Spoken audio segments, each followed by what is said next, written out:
Hello, Scruffy Politics here. There's Brett, aka Stimpy, in Michigan. Here's Steve. I'm Steve here in Illinois. Illinoising, I like to say. Yeah, we will be talking about Kilmar Garcia, the father husband from Maryland that the Trump administration has sent to El Salvador. Some people say he's a gang member, some people say he's not a gang member. There has been no proof yet that he's a gang member, but the Trump administration says he is a gang member. Uh, he was ordered by the court to come back, but Trump administration ignored that. Brett, your take on it? Well, people are saying there's no proof that he was a gang member, but so what happened was this guy, when he was arrested first, he admitted that he came into the country illegally as a getaway. So many of the people who have come into this country have actually gotten to the border and then they turn themselves over to the border police, right? And they say, hey, I'm here. I'm applying for asylum. That's what most people do. But he was one who snuck through the border, did not turn him into the border police. So nobody knew that he was operating in the country illegally. And when he gets arrested, he tells them, yeah, I crossed illegally, I think by McAllen, Texas. And, he's taken into custody. And then while he's in custody, a government informant, a government DEA, drug enforcement informant, who has been seen as legitimate, used on other drug cases, comes forward and says, this guy is a member of MS-13. And the judge felt that it was appropriate enough that he said, okay, I believe them that this guy is a gang member. And he did get due process because he had like a year to apply for asylum, I believe. And then he didn't show up for court. So at this point, when he's arrested, the judge says, well, you missed your window because you didn't show up for court to apply for asylum. And we have a government informant that is telling us that they know that you're an MS-13 gang member. So we're going to deny your asylum claim. Now, at the same time, a rival game called Barrio 18 apparently had some beef with his family in El Salvador because they owned a restaurant, and we're saying that if he comes back, they're going to kill him, which is more further justification that the guy was involved in a gang, because the judge said, I believe this to be a credible threat on your life by a rival gang. Therefore, I will put a hold on saying that you cannot be deported back to El Salvador because you'll probably get murdered when you go back there. So there he was, stuck in ICE custody. They gave him his due process. They said, you're supposed to be deported, but we're not going to deport you because a rival gang will probably murder you. And that's where he sat. And then the Trump administration came along and picked him up. There was two other things that happened that's in this guy's record. One is that he was picked up at a Home Depot with other MS-13 known gang members. So that also makes it look suspect, right? Why was he hanging out with them if he's just a family man with no criminal record? Why was he hanging out with them? And then the other thing is, he was pulled over by police in Tennessee, I believe, and he had like 7 people in his car, all Hispanic males. And when they were asked for addresses of where they're living, they all gave Abrego Garcia's address. But he said these guys, he had picked them up at the Home Depot, and they were all just going to do some landscape work, right? So they didn't find any drugs in the vehicle. They didn't find any cars, so they thought it was strange, but they were like, okay. So they let him go. They didn't do anything with him. But again, just your average family guy driving around with 7 Hispanics in the car. Well, and even though there, in my opinion, there has not been solid proof yet that he is or is not an MS-13 gang member, what I think the bigger issue is when the Supreme Court 9-0 says, turn the plane around, bring these guys back to the U.S., what you're doing is not legal, and the Trump administration ignores that. It's not just this type of case. It's what the Trump administration is doing this time around. They're seeing how far that they can go with tinkering the line and seeing what they could do and seeing, okay, So here's my let's try to go uh, this route, and you see it working all the time now with how they they toe the line and they really have no regard for the law. I mean, he's ignoring a Supreme Court that, he likes. It's a conservative Supreme Court, and he's like, no. And I mean, what can happen? He's the president. It's not like he can just go to jail because well, he defies it, and he knows that he's kind of above the law right now, and he will abuse his power. And if they're doing this to someone right now that might be an illegal immigrant, then could do it to anyone. And I'm sure this guy isn't the only guy who is in El Salvador not getting his due process right now. And there's probably many others. This is just one news story. But then again, there's probably way more, but the media is afraid to cover it because Trump will throw a tantrum, and just like he does with 60 Minutes and CBS, it's this. well, 2 points I'd like to make. So one, I didn't hear Democrats complain when Joe Biden completely went around the Supreme Court when they said that he could not give financial assistance to wipe away people's debt for going to college. All those people that were getting MBAs and master's degrees, all those nice Democrats that were sitting at home during COVID, getting their MBAs and stuff. Nobody seemed to complain when Joe Biden just went around the Supreme Court who said he couldn't do that.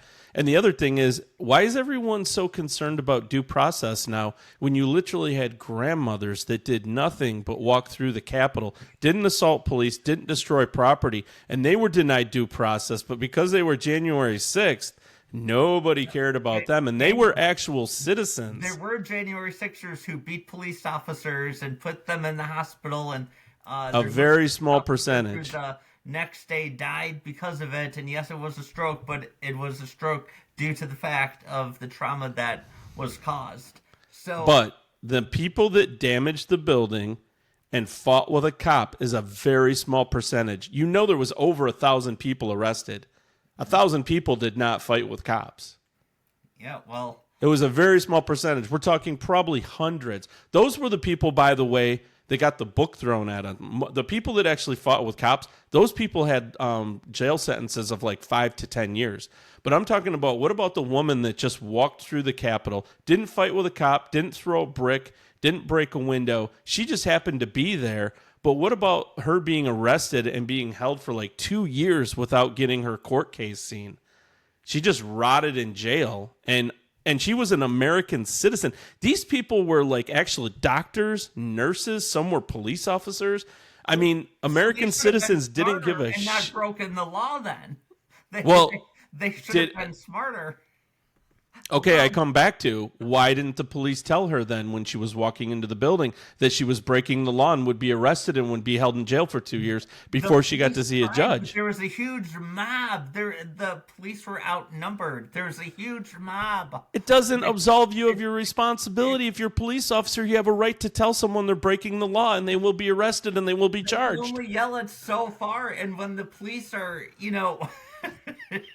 Okay, so basically what you're saying is you don't care about American citizens that don't get due process because they were horrible during J6, but you do care about gang members getting their due process, even if they're raping and killing American women all over the landscape. No, that's twisting my words. What I'm saying is, all those January 6thers, if they did not know they were breaking the law, I'm sorry, that's on them.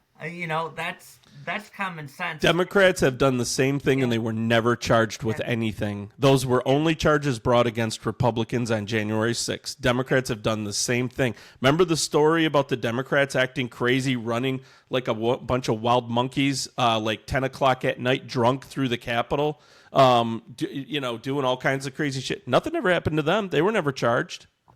They were going through Congress members' offices and doing all kinds of crazy crap. Nothing happened to them. No, it's just Republicans that get charged with those crimes. I mean, no matter what side of the aisle you're on, a Republican, a Democrat, you should never do that stuff. However, you know, when talking about this Kilmar Garcia guy, it's not just about Kilmar Garcia. I think what people are trying to point out is what Trump is doing right now with abusing power. Trump has more power than Kilmar Garcia has, and Trump is abusing power by not following the rule of law and the Supreme Court. The Supreme Court, which is the highest court, which said, bring the plane around. And Trump wants to bring even more prisoners here in the U.S. to El Salvador. That's insane. That's crazy. The guy is not mentally there. He doesn't know. So let me ask the question a different way. So there's roughly 20 million immigrants that got into our country during Biden. Do you want every one of them to have a drawn out 2-year court case? All 20 million of them? I mean, do you want to pay for 20 million of them to go through the court system to let's just see, make sure they have their due process? No one wants to pay, but we have to follow the Constitution. And what the Constitution, they're illegal immigrants, though. They came in illegally. Yeah, they did not come in the proper way. We don't owe them anything. Why do we owe them something? They're not a citizen. But if they've been here for years and they have a family right now, that you can't just send them back. Why can't you?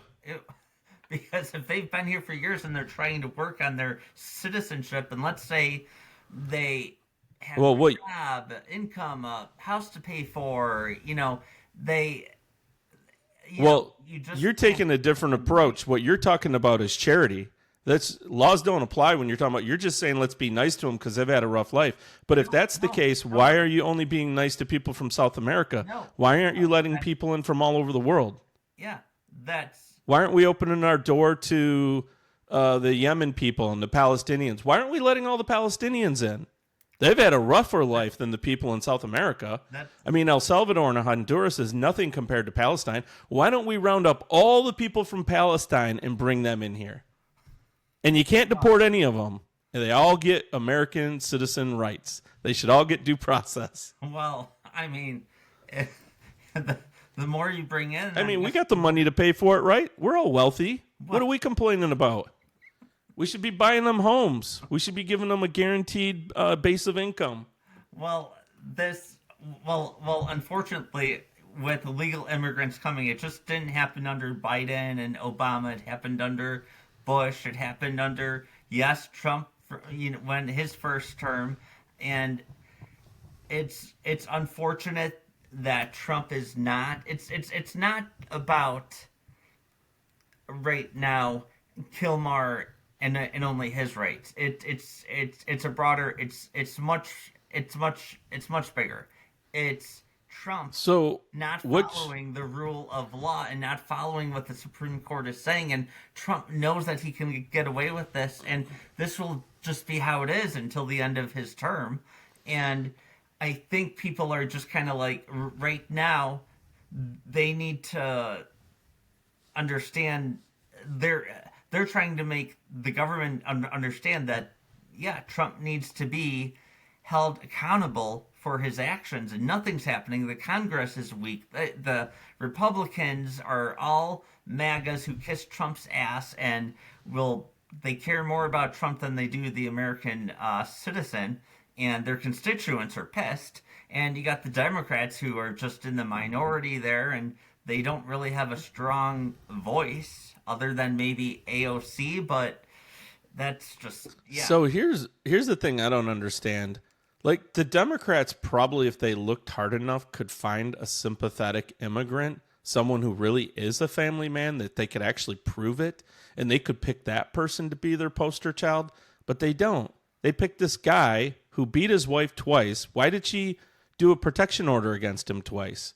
If she's out there now saying he's a loving father and she wants him back, why did why did her previous man that she had the other kids with, why did he go to court to say, I want my kids out of this relationship because this guy's involved in a gang? I mean, it's like trying to make a saint out of George Floyd. And Why do they pick these people that are just like I they're total criminals and retrobates in American society? And the Democrats, they never do this with victims. They always do this with the criminal. maybe he is, and maybe he is a gang member, but let's fight that out more in court.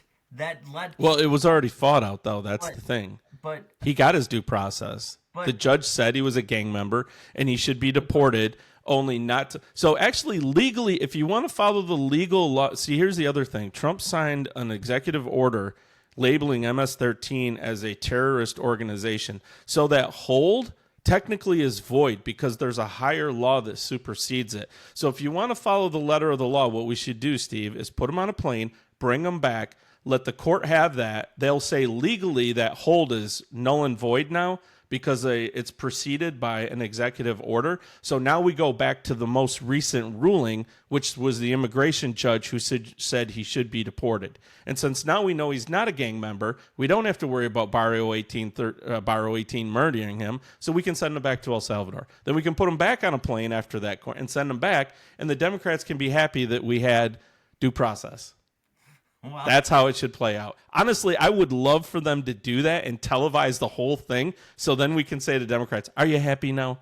Are you happy we brought him back just to have that little hearing and rule that the guy got his due process again and he was said to be deported and we put him on a plane and sent him back to El Salvador? yeah, well, the But Democrats won't be happy with that. They'll find something else to complain about. I don't think this is just like a Democrat issue. This is like how I'm looking at it is maybe it's a different perspective than you. How much power Trump is abusing right now. Even yes, this guy might be a gang member. However, he's the Supreme Court. Well, just to be clear, the Supreme Court did not say that he had to go get him with a plane. They said he had to facilitate him coming back. They also said that he can legally use the Enemies Act that he's using to deport. But what they said was if any of those people have ongoing court cases, that I think they have to let those play out. Or they said that if they should be allowed to contact an attorney and file an appeal, which again goes down to a little bit dangerous road if you ask me, because I mean, again, we could be talking, 20 million people. Do you want them all going through a long 3-year court process so we can determine what the heck we're doing? Hi, there seemed to have been a connection issue. So here is further to my point is I think you and I are basing this off of two different perspectives. I'm seeing it more as Trump administration abusing their power and how many people and even people who are not Democrat see that right now and see, okay, if Trump can do this to this guy from Maryland, just watch. He could probably do the same thing to groups of people like you, So, it's my point. Well, but how can he do it to a U.S. citizen? We're all talking about illegal immigrants at this point. Yeah. I mean, I don't think any of these people are actually but U.S. citizens that they've... Yeah, but if he's defying a court order right now about one issue, he could pick another issue that he can defy a Supreme Court decision on.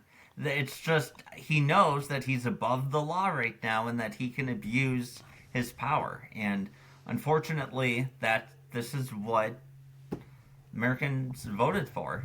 And I think there's many people who regret their vote. So you think that a judge does have the power to stop a president's initiative, and that's why all these judges are coming forward and they're trying their best to put a stop on all this because they don't want these people being deported. They don't want them having these court cases and stuff. So is that how you feel? You feel like a judge anywhere in the country, doesn't matter. They have the ability to stop people voted for Trump because they didn't like the situation on immigration, but Supreme Court, I mean, the Supreme Court is the highest uh, uh, court there is. And Yeah, but these are all smaller. These are just judges everywhere, and they're just like saying, "Hey, I'm going to stop Trump. I feel like I have the authority to do it, so why not?" well, I just read an article earlier. There's somebody in Florida that the state of Florida passed a law, and some judge is stepping in now, telling the state of Florida you can't do that because it's something to do with immigration. yeah, well, I'm talking about the Supreme Court. How Trump is defying the Supreme Court Well, he's on not a technically defying it right now. 9-0 Like I said, decision. what they didn't actually say he had to send a plane and pick this guy up and bring him back. I think their words were they had to facilitate his return. But again, the only reason they're saying he should facilitate the guy's return is because they're saying he has this hold order. So literally, what they're saying is you should bring him back, bring him into a courtroom. They'll null and void the hold order, and then we can go back to the judge who said he should be deported because he was a gang member, and then we can proceed with the deportation. They're saying legally that's the right way to do it. Then okay. But So then are the taxpayers fine with all this jet fuel going back and forth over a technicality? well, mean- with jet fuel, Trump is used to that from flying to Mar-a-Lago every weekend playing golf. And what about the Tate brothers who were sent in after their sex and human trafficking, and the Trump administration, applauds them. Conor McGregor applauded them. Conor McGregor, who also is a wife beater, so you can't have it. I don't both actually ways. know about those guys. I mean, I know I've heard of them, but I don't really know much about Yeah. them. So I think it depends. Is this Kilmer Garcia guy, is he rich like the Tate brothers? Because if he's rich like the Tate brothers, then Trump should have no problem with it. If you're the Tate brothers who have done human and sex trafficking and have abused of women, but you're very rich, then hey, Trump is fine with you coming. He'll send a plane in for you to come into Florida. Yeah. So, yeah, the Tate brothers. It's a very interesting case, but I'm just trying to look something up real quick. I'm just curious on this Abrego Garcia guy. Did he actually legally marry the woman that he says is his wife? I'm not sure. All I know is he's husband and a father, and yeah, but I don't know. I'd have to do some research on that to find out. But it's like, why aren't you filling out for a legal green card if it's your legal spouse? I mean, people do that all the time. But I don't think this they're is legally more than married. just about Kilmer Garcia. This is about Trump and his administration abusing power and going on just So like let me rephrase it then. What would you like him to do with people that illegally entered the country and have either child sex charges or murder charges or DUI charges? What would you like him to do with those people? they I mean, they should be deported back to where they were from, as long as it's been found in court that they're guilty. Yeah. But what if they're guilty of let's say a child sex crime, but don't they still deserve their immigration due process? I mean, if that is how the law is supposed to, I mean, I'm not a lawyer, but if that's how the law is, if that's how it's supposed to be enacted, then Speaking of- you have to follow the law. Speaking of which, did you hear about that case? And I won't have all the details perfect, but did you hear about that case in California? So there was a guy who's an illegal immigrant. He was already deported once under a different president and came back to the country. Anyway, he was drunk driving and he killed a couple, a teenager, a man and a woman, and two teenagers. And he was sentenced actually to only 10 years in prison for the murder of 2 people. But because the California jail system is overbooked, they're letting him out actually with time served after like 3. So he's going to do 3. So he's an illegal immigrant. He's already been deported. He killed 2 people, and he's being let out of prison right now under some California law that says, hey, we can't keep him. We have too many people. So apparently that's not bad enough. I guess the people that they're keeping in jail are worse than that. But, I mean, perfect example. What's the Trump administration supposed to do now? I mean, the Democrats are going to cry and scream if they pick this guy up and kick him out of the country. Now, I agree with you there. That's a really unfortunate case. The guy should be. I don't know how he only got 10 years in the first place. Well, he should have life or the death penalty if you kill someone. I mean, and yes, it's drunk driving, but you're driving drunk, no regard for others on the road. So, yeah. So that I mean, California is really messed up. It's a really messed up state. So that speaks to California. Yeah. And who runs California and the counties that elect these judges. Yeah. Yep. So, but yeah. So, that's why it's important when you vote on a judge. Like. Yep. Look at their record. See who they've let out. Well, we'll have to do another podcast on this judge in Wisconsin. I know you're not familiar with it, so I'm not going to blindside you with that one. But that one's got everybody upset now too. I mean, I've heard some about it. I just don't know what the truth is because whenever you look, you can't just judge 1 or 2 articles because both sides are slanted, and no matter how you look at it. But what I find interesting is the way the Democrats are portraying this in the media is it's Trump assaulting the judiciary. That's how they're portraying the story, right? And when you look for specifics, I've read several articles where they say, well, the details of the case are not clear. No, the details are clear because the people who are going to testify in this case are court employees. It's court employees who came forward and told the federal ICE immigration people what they saw her do and what they heard her say. So you can't get better witnesses than court employees. You know what I mean? So, I mean, I'm shocked that this lady actually ruined her career over this, and she probably will get some jail time. And it's unbelievable that she cares so much about, and the other crazy thing about this case, I don't think a lot of people have caught the single detail. The reason he was in court was because he beat a couple up. He actually assaulted them physically. That couple were there in court as part of the case, and the judge takes the guy that beat them up and shuffles him out the back door and lets him out of the building. That's unreal. Now, if you would have told me 5 years ago that an American judge would do something like that, I wouldn't believe you. But I'm telling you, man, these people are unhinged. And then to take it one step further, I read another article. There's another female judge in Wisconsin who decided to stand up with her in solidarity. You know what she's saying, Steve? If Trump is going to send federal officers into courtrooms, then she's going to have to shut her court down because she cannot provide the safety for her employees.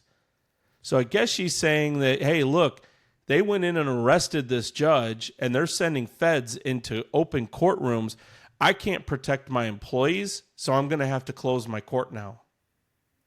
I mean, that's getting really out of control. I mean, so I guess if you have any pending litigation in a Wisconsin court, you're probably in good shape because they're going to shut the court down. Well, I mean, I'll have to look more at that case, but because now what's going to happen? I guarantee you're going to have judges coming out of the woodwork defending their own, right? That's what happens. Now the judges are going to say, oh, don't come after us. We are above the law. We are the judges. We are beyond reproach. You cannot come after us. You cannot arrest us. You cannot charge us. That does not work. So the minute that this lady ends up in a courtroom, how much you want to bet the judge that oversees her case is going to be like, case dismissed? I don't see any crime here. Well, I don't know. He's going to say case dismissed because he doesn't want the Republicans to feel like they won because this woman should go to jail for what she did. I just feel bad for the people that were sitting in the courtroom. I can't imagine sitting in a courtroom saying, that's the guy that assaulted me and my wife, and watching the judge walk the guy out of the courtroom. What? I mean, who knows? Maybe they're the ones that are testifying against her as well.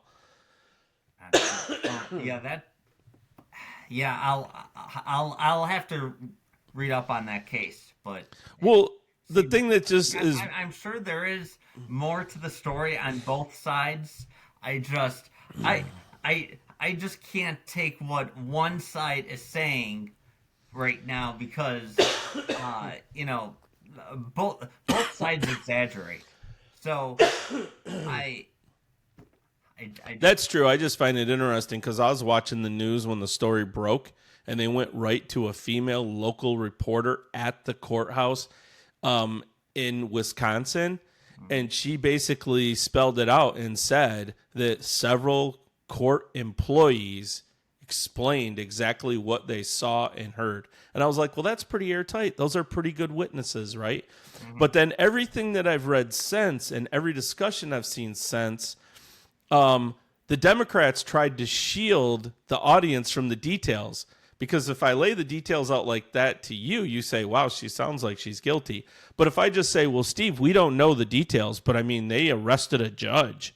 I mean, that's just Trump being a dictator, right? Well, that's all I have to do to get you to agree with me if I'm a Democrat is say, Steve, Trump is being a dictator. He's arresting judges. Well,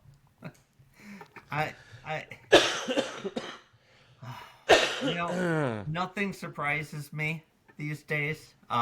Both sides of the aisle have loonies. So, yeah. I mean, so unfortunately, yeah. So, okay, I think, yeah, we've definitely gone over. Yeah. But this will be interesting. We'll post this. We'll see if we get more views or less views. Yeah. All right, good discussion. We'll come up with something to talk about next time. And don't forget to like and subscribe and check us out if you want to hear a honest discussion of two average middle-class guys out there in America. Yeah, without yelling at each other. Exactly. All right. See ya.